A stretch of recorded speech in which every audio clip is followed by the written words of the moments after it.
um clichê político que aponta aí, indicam três áreas como as áreas de prioridades, né? E muitas vezes as outras partes da engrenagem acabam sendo sucateadas, não privilegiadas, que vão sobrecarregar imensamente a educação. Em especial na educação pública, onde a gente identifica muitos problemas, né? Quer dizer, não tem um resultado tão positivo como a gente tem na escola particular. E aí, por que, de repente, que a gente não tem esse resultado tão positivo? Né? Se a gente tem tantos candidatos, tantos políticos falando que a educação é a prioridade, né? Que a educação necessita de mais orçamento, enfim, mas não basta o orçamento dentro de todo esse caos em que a escola está vivendo. Né? Então, a escola pública, por exemplo, ela infelizmente não tem dado conta da sua função, porque ela está abraçando um monte de funções que não são delas. Né? O Estado precisa de indicar apenas algumas prioridades e olhar para a engrenagem como um todo. A gente precisa pensar no entorno social do aluno. Caso contrário, não tem equipe pedagógica, não tem gestão escolar que dê conta. Né? A gente vê o professor hoje em dia tendo que ser professor, tendo que ser psicólogo, tendo que ser terapeuta, tendo que ser várias outras funções que não necessariamente é dele. Por quê? Porque o Estado não dá conta de resolver isso lá fora. Né? A gente recebe alunos, por exemplo, que no dia anterior viram a mãe ser espancada, viram o pai ser assassinado, que não tomaram banho. Esse aluno não vem em condições de aprendizagem. Então, isso mostra para a gente que o problema da escola pública não é o professor.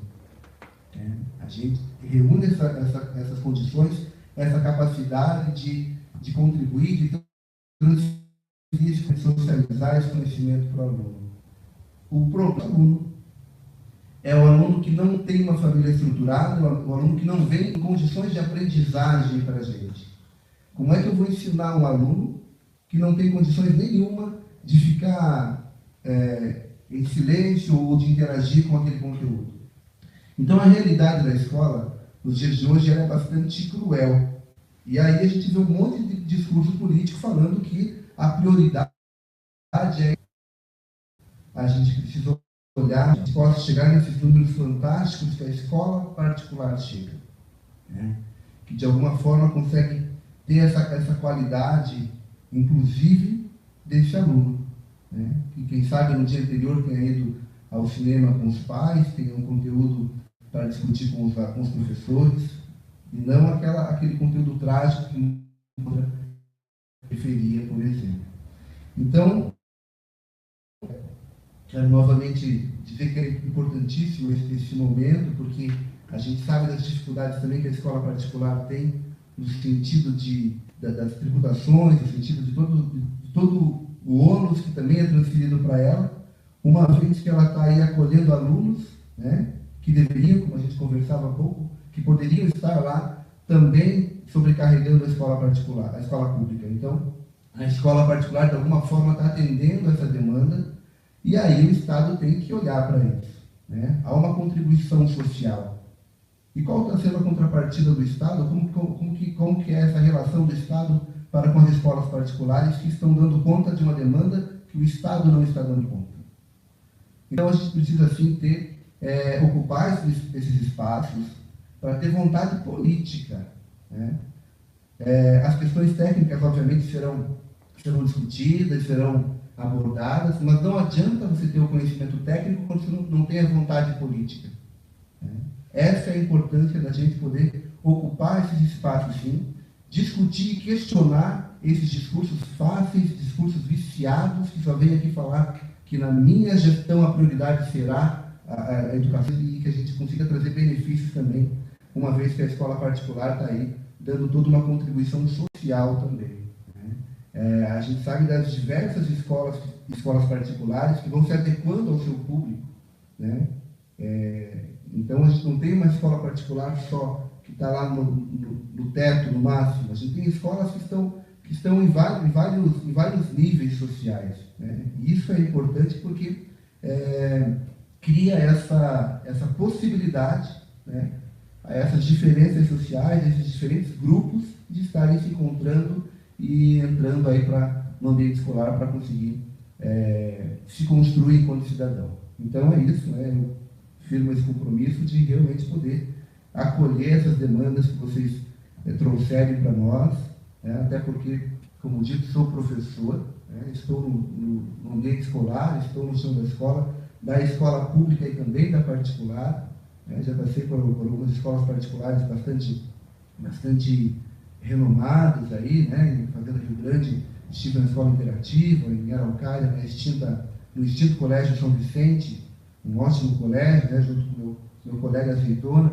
Então a gente tem essa vivência e essa experiência também, e mais que isso, a vontade política, né? A vontade de fazer com que as coisas comecem a acontecer de forma mais qualitativa, né? A gente tem que parar com esse discurso viciado, vicioso, que não leva a nada, que só fica dando voltas e voltas. Você põe dinheiro e mesmo com recurso você não tem resultado. O que é que está acontecendo? A gente precisa olhar diferente para essas questões. Então é isso. Muito obrigado e está afirmado o nosso compromisso. Tá ok. Professor Gester Furtado, vou aproveitar para, mais uma vez, reiterando, né, entregando o documento, formalizando a entrega do documento. O professor Gester quer falar sobre o número e a sua... que eu acho que seria importante. Pode fazer? Claro.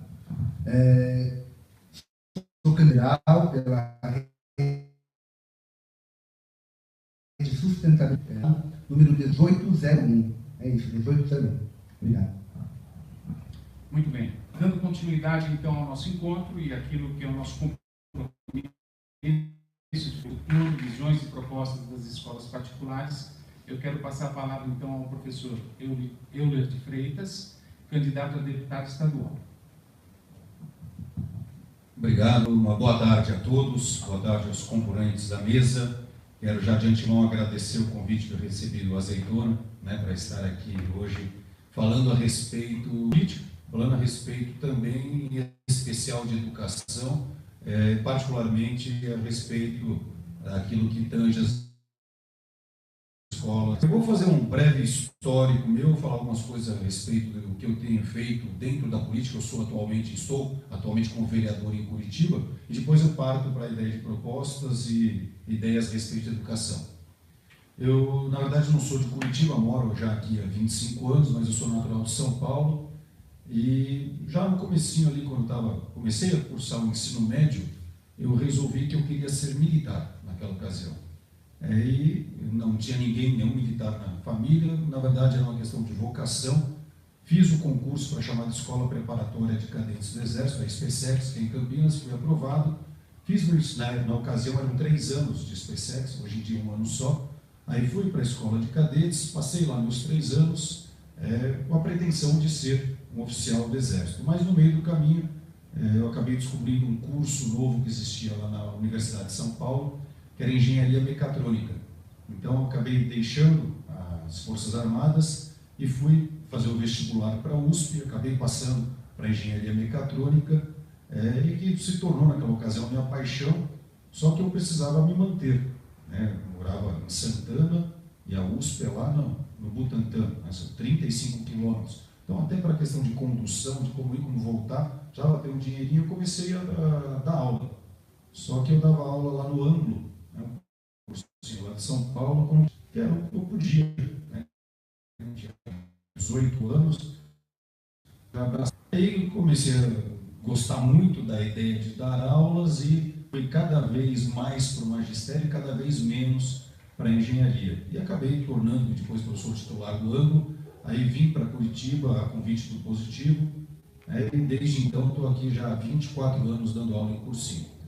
Em 2016, por um motivo quase que fortuito, acabei me candidatando a vereador. Na ocasião, o Ney Leprevô era candidato a prefeito de Curitiba e ele pediu que eu participasse da elaboração do plano de educação dele. Eu falei, nossa, uma honra, um prazer, e ajudei a fazer o plano de educação. E no dia da apresentação do plano, eu falando lá para as pessoas, eu falei, poxa, até que você fala bem. Eu falei, poxa, mas eu só faço isso da vida. Né? E daí ele falou, por que você, se eu for eleito, ele falou assim, você não gostaria de ser secretário de educação? Eu falei, nossa, seria uma honra muito grande, mas eu não abro mão de dar aulas. E o secretário, obviamente, não pode conciliar as duas coisas. Aí ele falou, então por que você não sai candidato a vereador? E até aquele momento eu nunca havia pensado nessa hipótese, mas passei a considerar, no último dia, falei, ou você coloca o teu nome hoje ou encerrou a inscrição. E acabei, graças aos alunos, ex-alunos, que levaram a mensagem dos seus pais e tudo mais, e acabou que eu me elegi com uma votação, inclusive até eu considero expressiva pelo gasto que eu tive em campanha.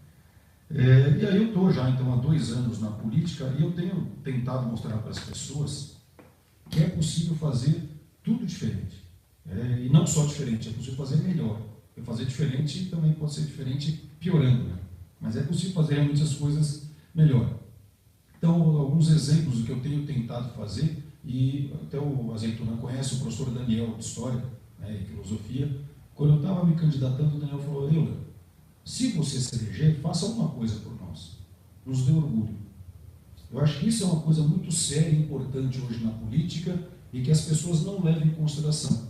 Há quantos anos a gente não tem orgulho de um político, né? De alguém que nos represente e fala, puxa vida, essa pessoa realmente, eu dei meu voto para ela e ela está me representando, ela está orgulhando, ela está me dando orgulho nas atitudes que ela tem. A gente perdeu essa referência e isso é um problema muito grave no país, porque se você não tiver um político como referência, que você se orgulhe, que você confie, então as instituições, na verdade, começam a perder sua função. E eu tenho tentado, lógico, na medida do possível, fazer isso, né? Eu continuo dando aula, eu fico imaginando assim, como seria entrar numa sala de aula com 300 alunos e eles desconfiarem que eu não estou fazendo o melhor por eles. Eu não teria cara, eu teria muita vergonha de encarar um público de 300 alunos e não ter como falar para eles que eu estou fazendo aquilo, tudo que está ao meu alcance. Então, algumas atitudes que eu tomei como vereador. Eu recusei, devolvi o carro oficial, recusei cota de selos, recusei, obviamente, o combustível, porque eu também devolvi o carro, anunciei que, quando for pago o 13º salário para vereador, que eu vou destinar para projetos educacionais, porque eu considero que a política não é uma, consequentemente, não deve ter os benefícios trabalhistas. Então, são atitudes relativamente pequenas, mas se todos os vereadores fizessem isso, no final de uma gestão era possível construir 12 creches. Então, podem até ser atitudes pequenas quando você pensa em uma pessoa, mas se pensar no universo do Brasil inteiro, é algo absolutamente irrelevante. A questão de retirar realmente dos políticos uma série de benefícios que eles conquistaram, porque a gente tem um problema que eu vejo hoje no Brasil, que é o seguinte, o político é tratado como autoridade. E político não é autoridade. A autoridade é o povo. Está inclusive na Constituição. Todo o poder emana do povo. Então o povo é o patrão, o povo paga o salário e, consequentemente, o político é o empregado. E é assim que ele tinha que se comportar. Mas a população enxerga o político como uma autoridade e isso fez com que os políticos fossem cada vez mais avançando nos seus privilégios, nos seus benefícios. E chegou um momento em que a gente tem que começar a cortar esse tipo de coisa. Agora, na campanha como a deputada estadual, também resolvi tomar algumas atitudes para diferenciar daquilo que normalmente é o comum. Então, eu não aceito verba do fundo partidário. Eu acho aquele fundo um absurdo, 1,7 bilhões. Podiam estar sendo muito melhor empregados em outras coisas, fora o fundo, tem um fundo eleitoral e o fundo partidário. Eu recuso as duas coisas. Eu não aceito doação nenhuma. Então, o pouco recurso que eu uso na minha campanha é recurso próprio. E uma coisa que sempre me preocupou também em questão de campanha é a parte ecológica das campanhas. A gente chega lá no dia da eleição, no dia da votação, você vê aquele mar de santinhos no chão, ou mesmo antes, durante a própria campanha, muitas vezes vão distribuindo, as pessoas vão jogando, e são toneladas, se for pensar, toneladas de papel que são aí jogadas fora e que muitas vezes as pessoas não se preocupam, isso vai para os bueiros e tudo mais. Então eu, particularmente, esse ano eu tomei uma decisão que é fazer um santinho diferente. A minha campanha é muito pela rede social, então eu já produzo pouco material, mas eu fiz um santinho com papel de reciclagem. Ele não é tão vistoso, obviamente, talvez ele perque pela estética, mas ele ganha na ética. Então é um papel de reciclagem, até, obviamente que eu trouxe um, para mostrar, mas esse aqui, realmente ele não é tão brilhante quanto os outros, ele não é tão bonito, mas é um papel reciclado. E mais do que isso, no interior desse papel, se passar a mão, a gente tem umas sementinhas. Então é um papel que dentro dele tem semente de manjericão, justamente para estimular as pessoas que simplesmente não descartem esse papel. Ao contrário, chega em casa, guarda o número primeiro, chega em casa daí, molha esse papel, coloca um pouquinho ali embaixo da terra, ou no quintal, alguma coisa e deixa. E depois, ao invés de você poluir o meio ambiente, ainda você vai ter ali uma plantinha que vai nascer. Então não só não suja, como ainda estimula o florescimento e tudo mais. São pequenos detalhes, mas são de todo mundo do universo político. Bom, eu fui, durante esses 2 anos aqui na Câmara Municipal de Curitiba, eu fui o presidente da Comissão de Educação, Cultura e Turismo.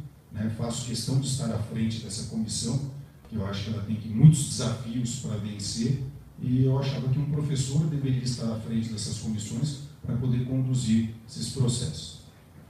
Voltando à questão indo agora à questão de propostas, eu penso que nossa educação pública ela sofre hoje problemas muito graves.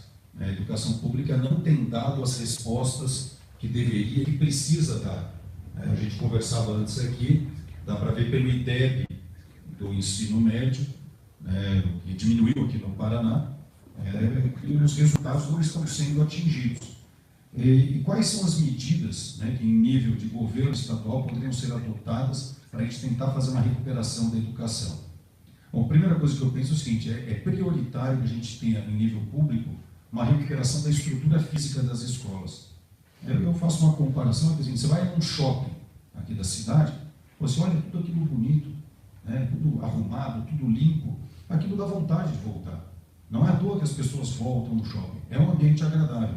Agora, você entra numa escola estadual, salvo raríssimas exceções, elas estão depredadas, elas estão pichadas, elas estão destruídas. Que aluno tem motivação para voltar numa escola que tem sua estrutura física toda danificada? A degradação leva cada vez mais a um ambiente em que as pessoas pensem em degradar uma função, como o Jéssica falava, muito importante. A escola particular, ela, vamos dizer assim, ela desafoga aquilo que o governo estadual jamais conseguiria fazer. O governo estadual conta muitas vezes os próprios alunos que ele tem dentro da escola pública. Quanto mais se ele tivesse que absorver todos os alunos que hoje estão em escola particular. Então a escola particular, ela cumpre sim uma função social, ela não é só um negócio, é muito longe disso. Lógico, ela, como qualquer empresa, ela tem a sua função também de remunerar o capital investido, as pessoas estão arriscando o seu capital ali, e obviamente a remuneração para isso é mais do que justa, mas ela cumpre uma função social muito importante. Então é função do governo não criar obstáculos. Se o governo simplesmente não atrapalhar, ele já ajuda muito com isso. Eu faço uma comparação, você pega, por exemplo, as exigências de bombeiros que são feitas na escola particular e na escola pública, a diferença é absurda. Na escola pública parece que pode tudo, na escola particular parece que não pode nada.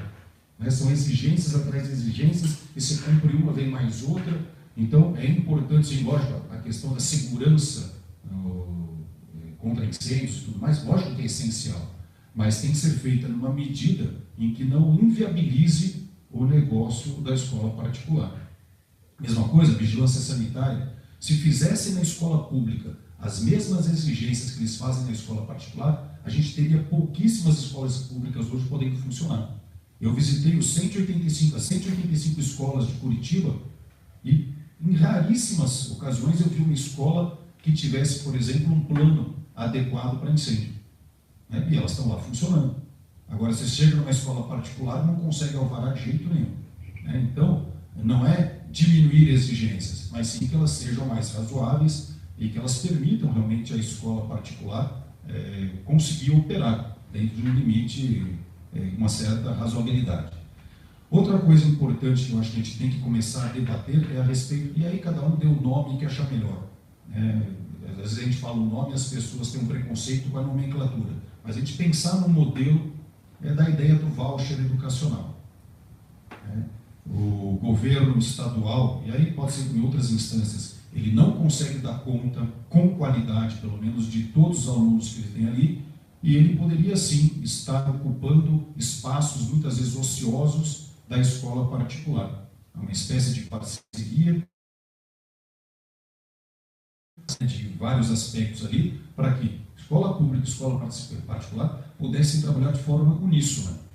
E aí o governo poderia sim ocupar alguns espaços na escola particular para uma demanda, um excesso de demanda que existe de alunos. E, obviamente, estaria remunerando a escola particular por isso. Eu acho que é um projeto absolutamente viável, que traria qualidade para a escola pública também, porque à medida que tiver uma sendo comparada com a outra de forma mais direta, com alguns alunos podendo optar estudar na escola particular, lógico que a escola pública acaba crescendo, acaba sendo puxada para cima nesse quesito. Então, existe uma série de fatores que o governo deve realmente dar atenção, priorizando a educação, mas que não fique, como já você falou, só no discurso. Acho que todos nós aqui ouvimos há pelo menos 20, 30, 40 anos, não, a educação é a única saída para o Brasil. A educação é que vai modificar tudo. Só que a gente continua ouvindo há décadas e efetivamente nada se faz para realmente corrigir os rumos da nossa educação. E a educação ela tem um papel preponderante, não apenas simplesmente como educação, mas na questão do meio ambiente, na questão da saúde, na questão da segurança. Se a gente conseguir, dentro da educação, várias coisas, isso vai ter impacto direto em vários outros aspectos da vida de todos. Pega, por exemplo, o exemplo básico da segurança. As pessoas pensam muito em segurança. É importante que você tenha a sensação imediata de segurança, mas é importante que você pense em segurança a longo prazo. E certamente a segurança a longo prazo passa pelas questões da educação, em que terminado ali, por exemplo, o ensino médio, aquela pessoa saiba que é muito mais importante para ela o emprego e renda do que, por exemplo, cair na criminalidade. Então, a educação ela tem que receber a atenção devida dela, e não só na teoria, é uma coisa mais prática, o que a gente vê que não acontece, apesar do discurso bonito, em especial na época de campanha. Então, é importante que todo mundo realmente pesquise os candidatos, para que não caia na mesmice de simplesmente versos. É importante que eles tenham consciência, e aí eu faço um chamamento, desculpe, eu me alonguei um pouquinho mais, para que as pessoas realmente vão votar. Eu vejo muita gente desiludida com a política, e é natural que estejam mesmo, a política não anda lá essas coisas no Brasil, mas essa desilusão está fazendo as pessoas falar, não, eu não vou votar, eu vou me abster, eu vou votar em branco ou nulo, e isso não é solução. Porque à medida que você vota em branco, você anula ou se abstém, você está dando a chance para os outros que estarão nas urnas fazerem valer a vontade deles. E você não tenha dúvida, as pessoas que vendem seu voto, as pessoas que estão mal intencionadas, essas estarão com sua. Então, se as pessoas que querem ter a sua vontade e respeitar o processo eleitoral, certamente esse é um... Agradeço a audiência de todos que nos acompanham pela internet e o convite que o Cinep Paraná me fez. Obrigado. Quero agradecer aos candidatos e, mais uma vez, reiterar aqui a minha representatividade junto ao Cinep, lembrando da nossa presidente, a professora Cristina, e o presidente da FENEC, a professora Ademar. Formalizo aqui a entrega do documento Futuro do Brasil, Visões e Propostas ao candidato professor Euler, e queríamos dizer assim, eu desejaria que todos tivessem todas as intenções, pudessem realmente cumprir